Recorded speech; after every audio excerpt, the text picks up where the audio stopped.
Welcome to the Learning Pines YouTube. We hope this video helps.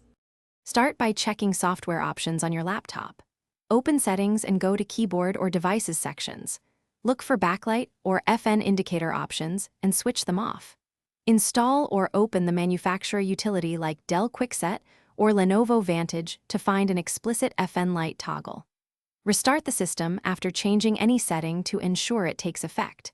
If software options are missing, plan to use BIOS or physical methods next. Always record original settings before changing them. Restart your laptop and press the BIOS key when the logo appears. Common keys include F2, F10, Delete, or ESC depending on the brand. In BIOS, search for Keyboard, Advanced, or LED settings and disable the backlight or FN indicator. Try the FN lock key combination on the keyboard, commonly FN plus ESC, to toggle the light function.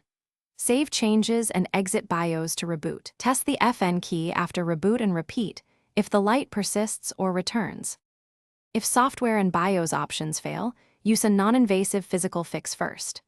Remove the keycap gently using a plastic pry tool to expose the LED. Place a 3 mm square of black electrical tape over the LED to block light without damage.